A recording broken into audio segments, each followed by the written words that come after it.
Saudações, ouvintes! Vocês estão em sintonia com o podcast Ecos Ancestrais, Literaturas Indígenas. Reflexões, leituras e entrevistas sobre aspectos emergentes da literatura, suas relações com os povos indígenas e seus potenciais de transformação. Eu sou o Bruno Franks, proponente deste projeto e seu guia por entre os rios, florestas e lavrados das narrativas encantadas. Em plena era das catástrofes, emergem das margens, periferias e frestas do decadente império antropocênico os potentes ecos ancestrais. São as literaturas indígenas que, com a competência estilística e sabedoria ancestral, ocupam os territórios literários com suas narrativas insurgentes. Partimos das literaturas de emergência como eixo dos nossos encontros com autores e autoras das literaturas indígenas, destacando em cada episódio um dos pressupostos fundamentais da LDE. Hoje teremos a honra de conversar com Timóteo Popigua e o tema que nos guia é o reencantamento do mundo. Nascido às margens do Rio Iguaçu, no primeiro raiar do sol do dia 21 de maio de 1968, Timóteo é cacique da terra indígena Taquari, localizada no município de Eldorado, no estado de São Paulo. Filósofo, escritor, pajé e liderança do povo Guarani-Mbiá, ele dedica sua vida à escuta e ao aprendizado com os Xeramói e Xejarai, os mais velhos, guardiões do conhecimento sobre a Mata Atlântica e a terra sagrada destinada ao povo Guarani. Timóteo também atua como liderança da Comissão Guarani e Virupa de Terras, importante articulação em defesa dos direitos territoriais Guarani. Como escritor, é autor dos livros A Terra Uma Só e A Folha Divina, publicados pela coleção Mundo Indígena, da editora Eda. A presença Guarani no atual território brasileiro é milenar, marcada por migrações, reinvenções e resistências. Antes mesmo da chegada dos europeus, os Guarani percorriam um vasto território, da floresta amazônica ao Uruguai, passando pela Bolívia, Argentina e pelas regiões sudeste e sul do Brasil. Em A Terra Uma Só, Timóteo reúne narrativas sobre a origem da terra, dos seres humanos, da linguagem, dos animais e das plantas da Mata Atlântica, contadas pela primeira vez por um Guarani-Mbiá, sem mediação de um Juruá, um indígena. Relatos coletivos se entrelaçam com memórias pessoais, oferecendo ao leitor a rara oportunidade de escutar a voz da floresta com toda a sua força, ancestralidade e poesia. É com grande honra que recebemos agora Timóteo para uma conversa sobre território, memória, espiritualidade e resistência. Salve, salve, Timóteo! Estamos muito honrados com sua presença aqui no Ecos Ancestrais. Agui-GVT, seja muito bem-vindo, a palavra é sua. Opa, GVT, para você e para os ouvintes. Para mim também foi um grande prazer estar aqui para falar um pouco sobre essa filosofia, essa cosmovisão guarani a todo o planeta, né? Principalmente toda essa sabedoria milenar dos Pombuá eu adquiri com meu avô, que faleceu com 130 anos.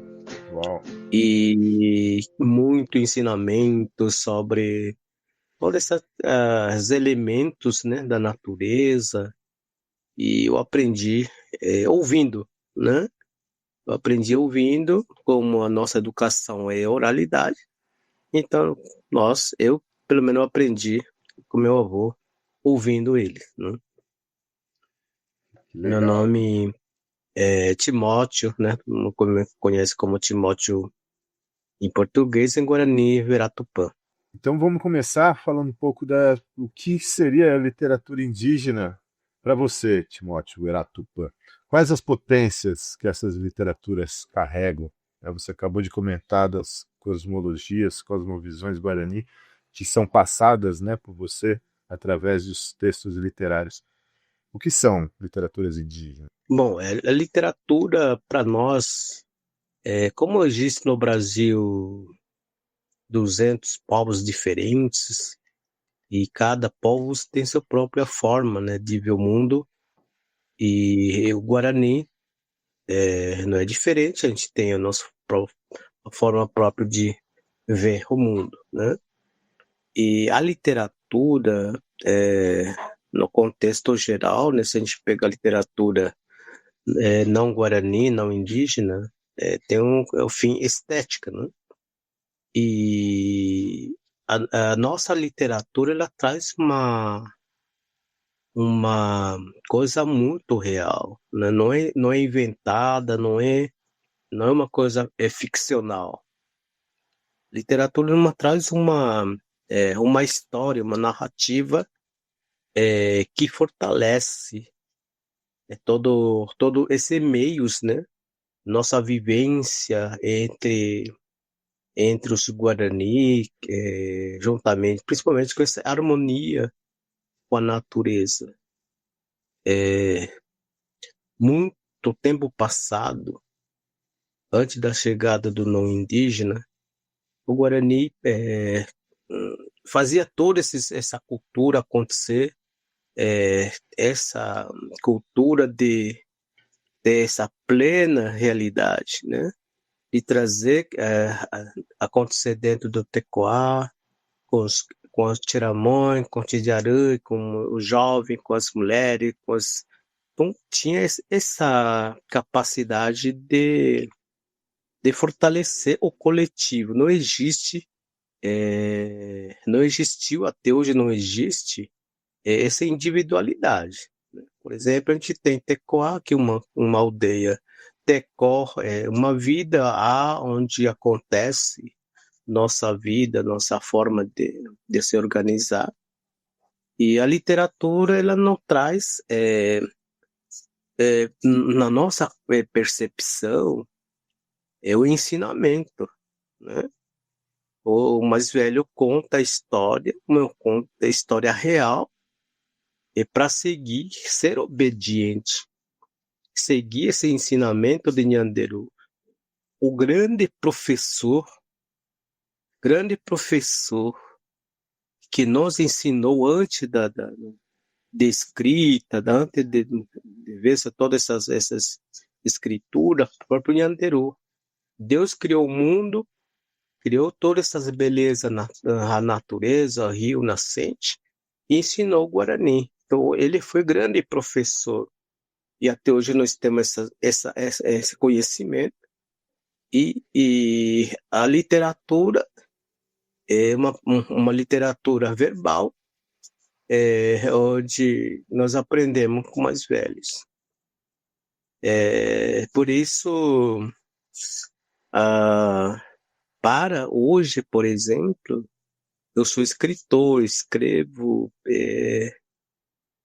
tentando colocar essa voz do Tiramões, esse conhecimento do Tiramões, do Sitiarã, no livro, que é muito difícil, muitas vezes não tem uma tradução literal, assim, por exemplo, uma língua guarani em português.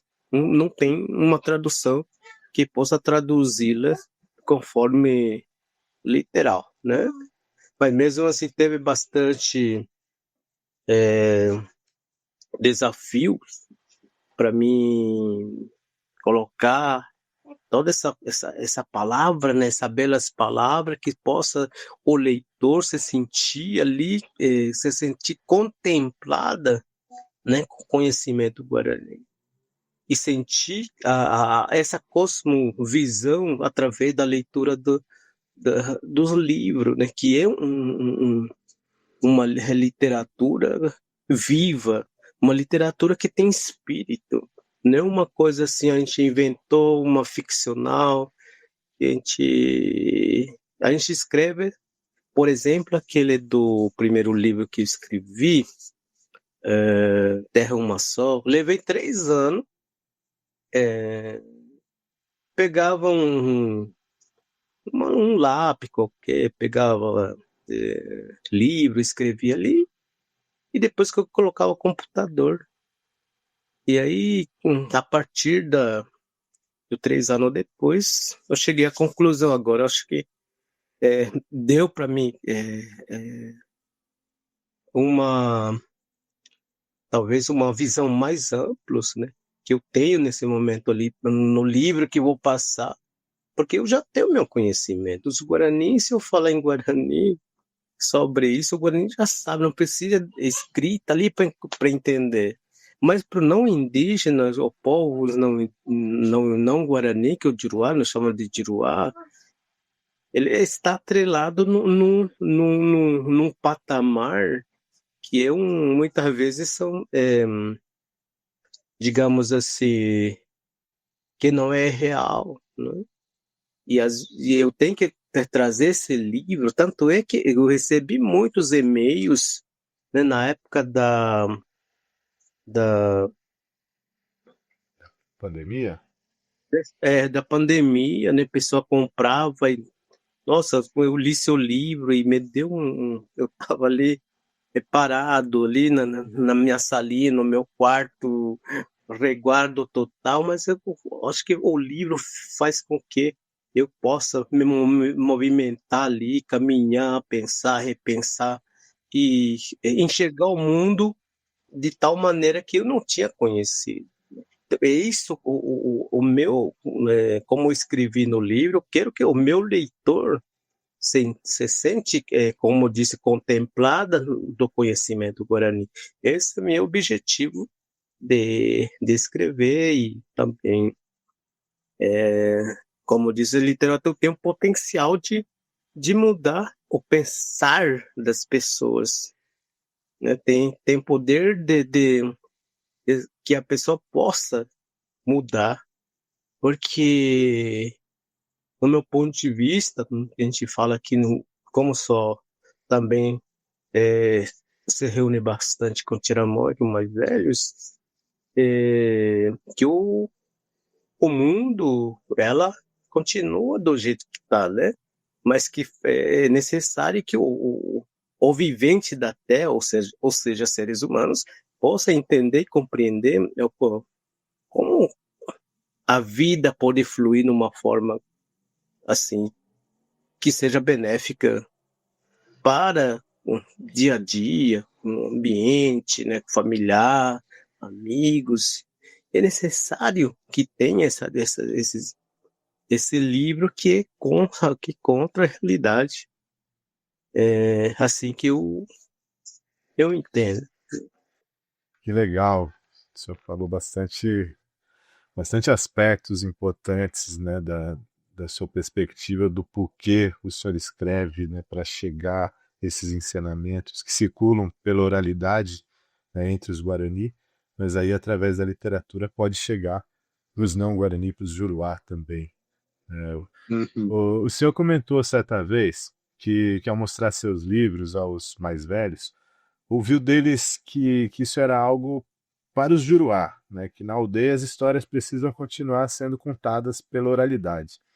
Mas talvez, como o senhor falou agora há pouco, uma literatura que tem espírito, né? Então talvez os livros possam também inspirar momentos de novo de oralidade, né? Se a gente entender que as palavras são fixadas nessa pele de papel apenas por um momento, para depois voltar a circular com liberdade pela oralidade, com contações de histórias, e até nos eventos que o senhor participa, por conta dos livros que escreve. Né? Então, como agora a gente está conversando aqui, né, de forma oral, então o livro, a escrita foi um momento, e que depois retornamos para a oralidade. Você acha que, se for assim, o livro ele continua mantendo esse espírito, essa coisa sagrada das narrativas, mesmo que fixado em palavras? É, no meu ponto de vista, todas essas belas palavras, as palavras têm dono. E a partir do momento que você coloca essa palavra aqui, essa palavra sagrada, se torna sagrado mesmo sendo apenas uma escrita, por exemplo.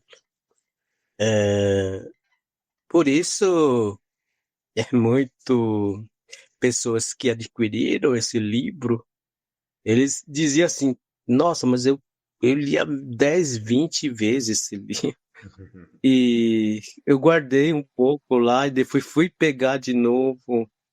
Parece que o livro dá a sensação de que ali está a essência da, da vida, da essência da vida. Então, no meu ponto de vista, eu sei que um livro qualquer, mas que tenha uma palavra ali, posto ali, escrita ali, uma palavra sagrada, né? Que dá, quando a gente faz uma leitura, abre a mente ali. E quando eu gosto bastante de falar desse livro também na OPAN, na casa de reza, com jovens, com os alunos. E, e esse momento também é um momento espiritual, mas já é um momento ali de estar em círculo, conversando com os jovens, falando da importância, né, dessa cultura milenar que o Guarani tem até hoje, mantém até hoje.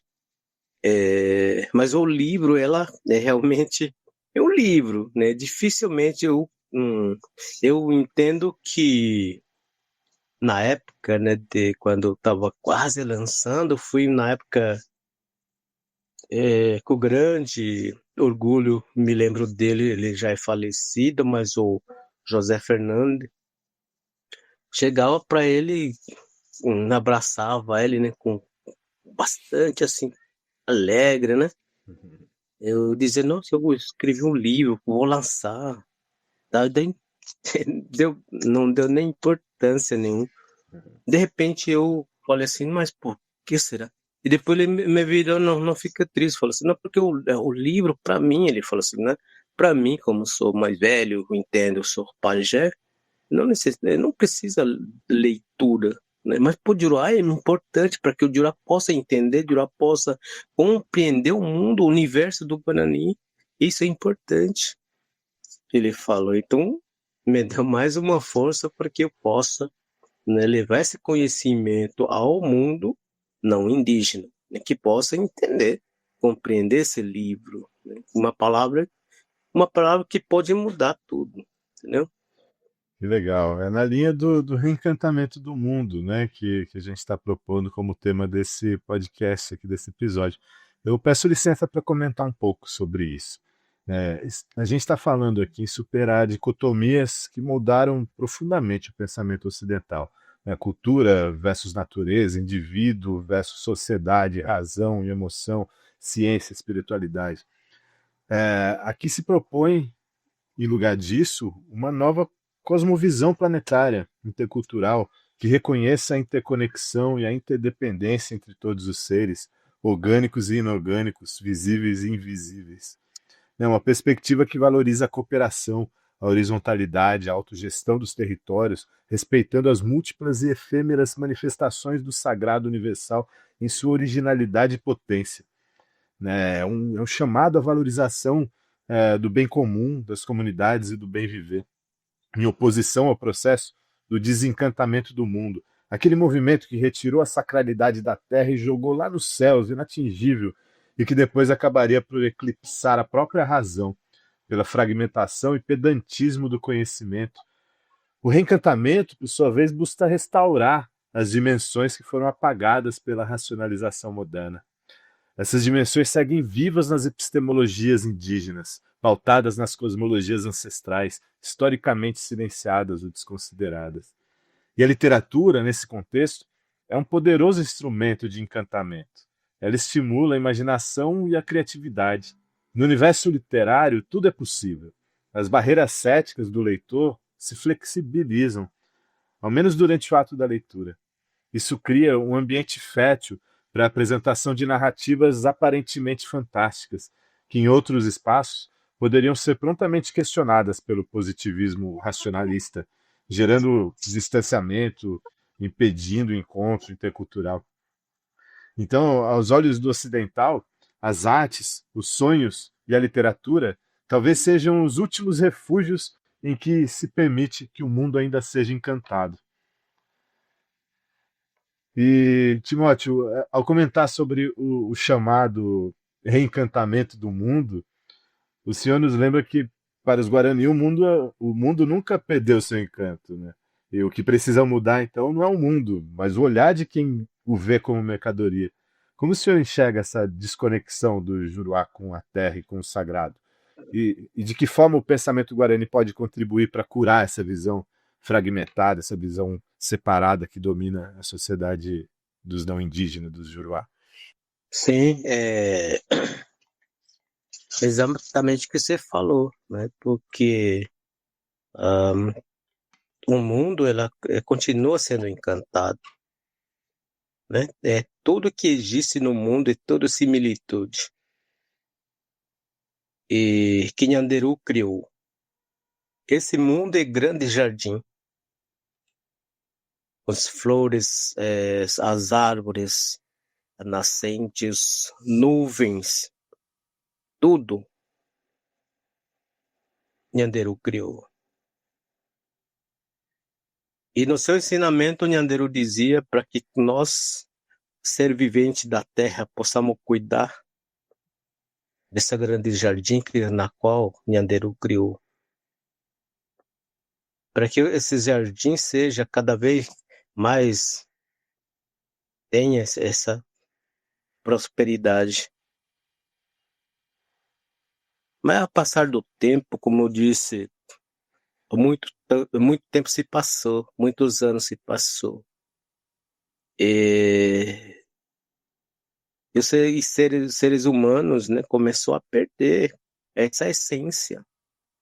Começou a perder toda essa sabedoria devido a essa, se a gente falar na sociedade não indígena, né, por dividir por classe, dividir políticas econômico, né, onde tem os pobres, mais pobres, altos classe, dividido por classe. Isso faz com que porque os seres humanos, né, começou a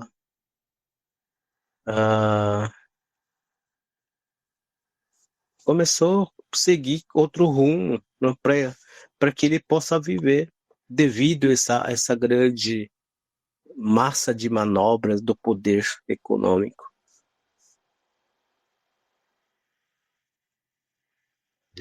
E para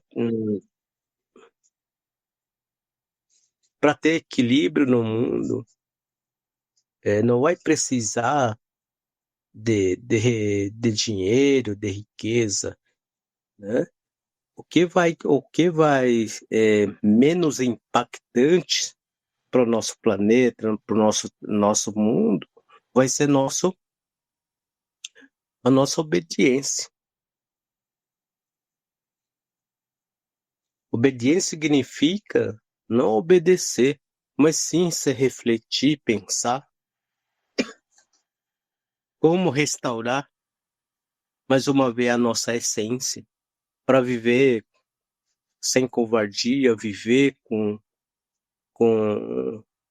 capacidade de ser humano estar aqui hoje, né? Falta isso, porque o mundo, como eu disse, sempre é encantado. Mas o vivente dessa terra precisa se renovar, se reencontrar, né? Buscar a sua essência através do que? Através de sua sabedoria, conhecimento, né? Só não resta isso para trazer mais uma vez um mundo equilibrado, para ter um mundo com equilíbrio, né? Esses microcósmicos, né, estou me referindo ao pessoas, indivíduos, para que possamos ter esse equilíbrio. Mais uma vez, né, viver no encantado entre os povos. É necessário. É, isso mesmo. E a literatura tem esse poder, né? Quando nos seus livros você conta as histórias, eu acho que mais na Terra Uma Só, que conta as histórias sobre a origem da Terra mesmo, né? Dos seres humanos, da linguagem, animais, plantas. entrelaçando as narrativas tradicionais com as suas próprias memórias. Eu acho que ao mostrar, ao apresentar essas narrativas, você está estimulando que as pessoas olhem para o mundo de uma maneira encantada de novo, né? Eu acho que é esse o processo que acaba sendo feito ao compartilhar essas histórias com os Juruá. Sim, exatamente. Porque por que que eu escrevo esse livro? Trazer para as pessoas essas informações, digamos assim, esse conhecimento para as pessoas possam conhecer e saber entender que eles também fazem parte nesse mundo. Eu não sou diferente de pessoas, por exemplo, europeu, outras coisas. Somos seres pensantes, somos seres perecíveis.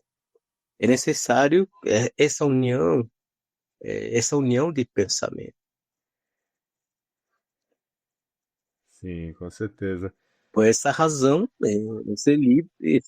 esse livro, né, um livro que fez com que algum Juruá, pelo menos, né, qual eu conheci, pelo menos, como foi vendido 200 mil cópias, com certeza 200 mil tem talvez esse pensamento hoje. Que legal.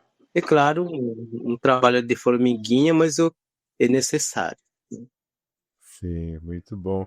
Será que o senhor teria uma dessas narrativas, talvez não muito longa, para compartilhar com a gente aqui, com os nossos ouvintes? Vou fazer uma leitura bem rápido aqui, bem no começo, né? Perfeito. Está escrito assim: nos primórdios não havia nada. Era um lugar sombrio. Havia somente oceano primitivo, lava, não havia vida sequer. Ainda não existia terra, nem sol, nem a lua, nem as estrelas. Permanece noite originária. Então esse foi o começo, né?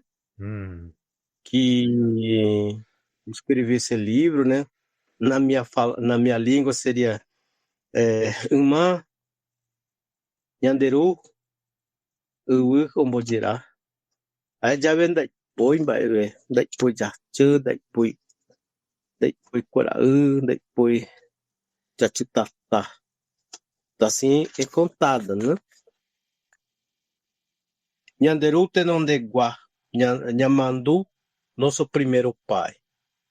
Uma luz infinita surge através da noite originária, surge Nyamandu Tenonde, nosso primeiro pai divino, com sabedoria infinita e com amor infinito. Nyamandu gerou Apuká, acentos divino. Nele surge cocar divino de plumas, enfeitado com orvalho de flores, de Guacauapotã e Chapurechá. Por entre as plumagens de flores, mas não o pássaro primitivo, o colibri voa no meio da noite originária. Então, assim, é contada pelos Guarani, né? Tiramões, né?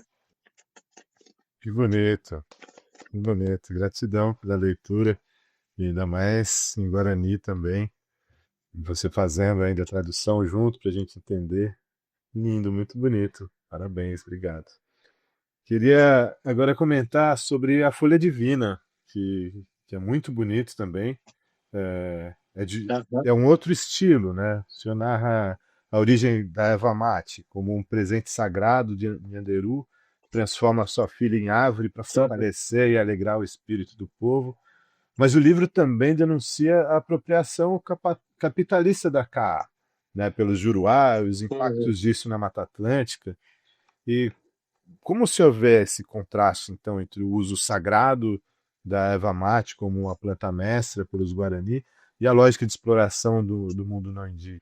Olha como na nossa história, né, saca, que nós chamamos de Caamirim, Caetí, uma força sagrada, divina, que Nyanderu, o nosso pai, que gerou todo eh, esse universo, teve uma filha.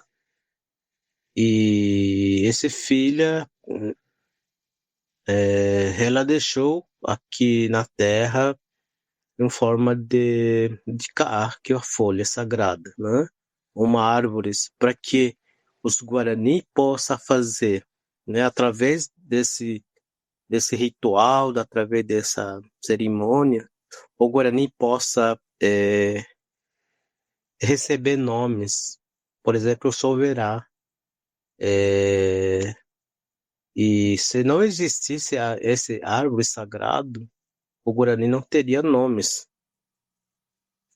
E para nós, reverenciamos até o dia de hoje, nos dias atuais, na Pecorrás, sempre nós fazemos, como o nosso calendário se divide em ciclo, que era o Aragmã, que é o tempo primordial e o tempo novo, que é onde acontece a partir de setembro, onde realizam toda a cerimônia, né, com essa chegada ao novo tempo, né, quando as terras, todo esse embrionário da natureza começa a brotar.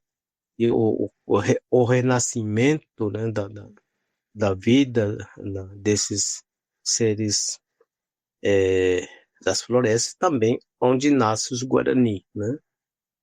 E daí a gente faz essa cerimônia para purificação do próprio nosso espírito, purificação do tequá, purificação do ar, do tempo. Realizamos essa cerimônia. Entendemos que em 1554 um padre visitou Guarani ali na fronteira entre o Brasil e acho que Paraguai ali. Ele avistou o Guarani tomando chimarrãozinho em 1554. E a partir daí o próprio padre começaram a usurpar, fazendo grandes, né, escalas de erva mate, né? E eles mandavam para a Europa, até mesmo para ganhar o seu dinheiro, né? E até hoje, né, está aí no mercado como indústria, né? Inclusive, tivemos alguns problemas, né, com a indústria. Ele dizia que não, é do Guarani, sim, a gente reconhece, parece que tem medo que pagasse não sei o quê, mas a minha intenção não é isso. A minha intenção não quando eu escrevi o livro, para que o próprio Diró entenda que a erva mate não é do gaúcho, é do Guarani. Originalmente, né, esse caamirim é utilizado pelo povo Guarani. Depois, né, como teve essa conquista, a chegada dos espanhóis, a chegada dos portugueses, sim, eles usurparam desse conhecimento milenar do povo Guarani. Isso é fato, né? Isso é inegável, né? No nosso conhecimento. Mas hoje o que domina é a indústria, né? Mas que, no meu ponto de vista, pessoas usam, né? No dia a dia deles, né? Isso também faz, com certeza, a pessoa que toma chimarrão se sente bem. Tanto é que esse que é a erva mate, né? Os Guarani tem horário certo para tomar, ao amanhecer, quando chega meio-dia, ou entardecer, para já para a gente chegar a fazer ritual junto, ou quando eu fazer um diálogo em círculo, importante a chimarrão para que as pessoas possam se purificar ali no grande círculo quando há um diálogo dentro da comunidade, dentro do Tequá. Até hoje a gente mantém esses saberes, né, essa sabedoria. Eles levaram, então, como um produto, né? Eles tiraram do contexto sagrado e, mesmo assim, você disse que quem toma o chimarrão fora do contexto guarani ainda assim é beneficiado pelo poder da planta. Mas não tanto quanto poderia, né? Porque a maneira com que vocês utilizam é uma maneira que potencializa muito mais os poderes da KA. É isso? Sim, sim, porque a gente, por exemplo, aqui na nossa região, não tem muito erva mate, porque a erva mate está mais no frio, né? Por isso que na época, né, antes da chegada do Juruá, os Guarani usavam mais com água quente, né? Porque todo esse uso é, tem finalidade, né? Não é só para tomar ali, né? E também até hoje não é plantada, né? A gente pega onde está o pé, e que é o sagrado, né? E quando a gente vai pegar uma folha, o ramo da Kaá, a gente pede ao espírito da Kaá que a gente vai pegar esse Kaá para consumir. Não é simplesmente chegar, cortar do jeito que pode ser cortar. Isso não fizemos até o dia de hoje, né? Temos nossa forma de se aproximar dessa planta, ter esse respeito. Por isso, ainda nós se fortalecemos através dessa folha divina. Que bonito. E é esse respeito entre todos os seres e todas as coisas que coabitam esse planeta com a gente, né? Que é o que falta para os Juruá. E ao falar da Kaá no seu livro, você passa um pouco pela maneira com que o senhor fala, reverencia e respeita. Eu acho que a gente para pensar também a maneira com que a gente tem tratado as plantas, os outros seres e o mundo como um todo. Acho que é aí que está a deixa para o reencantamento do mundo. Sim, é tudo esses saberes, né, é importante, porque essa aproximação, essa harmonia, né, com a natureza, com a planta, ela fortalece até a planta e fortalece também o nosso corpo. Então, a partir do momento que você consome toda a energia dessa mata, dessa planta, vai para o seu corpo, o seu espírito. É muito importante que tenhamos esse respeito. Não é só a nascentes, rios, as florestas, todo tem o seu espírito, os guardiões da floresta. É muito importante que nós, como seres pensantes, né, tem esse pensamento de que precisamos da natureza para que tenhamos esse equilíbrio de entendimento, né? É isso que precisamos para existir e para dar menos impactos ao meio ambiente e ao nosso meio, né? Porque quando você fala do meio ambiente, sou também do meio ambiente. Perfeito, Timóteo. Que essas suas palavras reverberem entre nossos ouvintes, entre nós, que são palavras sagradas e que nos tocam profundamente. Que a gente desperte e possa enxergar o mundo encantado novamente. Obrigado pela participação, Timóteo, foi muito bom. Gratidão mesmo. Hevete, Apu Checheru, Amambeu, Ore Orealu, Ore Ranchão, Arpimeme, Haebrupi, Haejaguatau, Jaguataporaíno, Onipolaíno. E agradeço também na minha participação aí. Depois, quem quiser mandar talvez alguma pergunta, alguma dúvida, né? Ter meu e-mail ou passar, não sei se é possível passar, timoteovera@gmail.com. Quiserem fazer uma pergunta, até mesmo você, né? Poderia,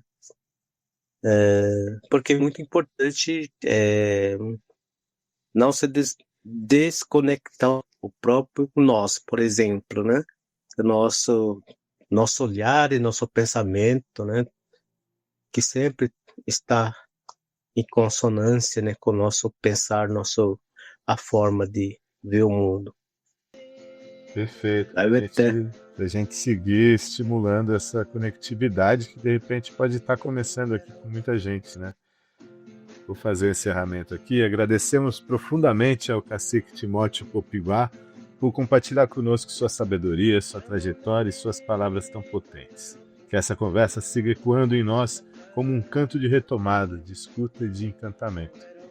Para quem deseja se aprofundar nos temas abordados aqui, na descrição deste episódio, nas mídias do Vozes da Amazônia, você encontra links para os livros do Timóteo e outras referências sobre o pensamento guarani, o bem viver e as literaturas indígenas. Vamos colocar lá também o e-mail do Timóteo, que ele acabou de falar aqui para a gente, mas vamos colocar lá também. Até a próxima escuta. AguiuDVT. Valeu.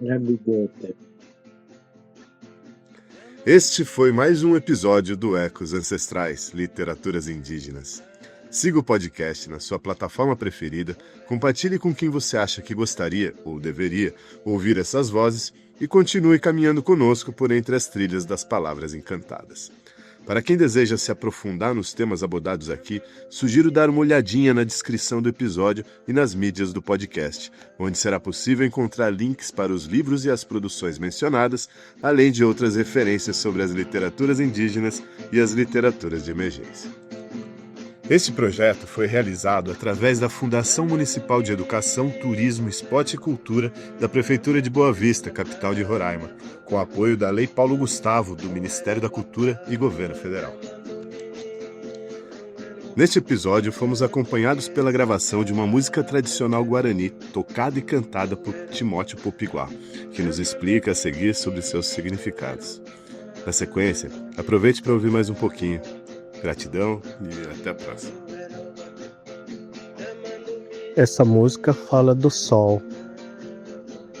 A cada amanhecer ele traz com o raio do sol com suas sabedorias milenar aos povos, né, Guarani, através da energia solar.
Olha, até GudiVT.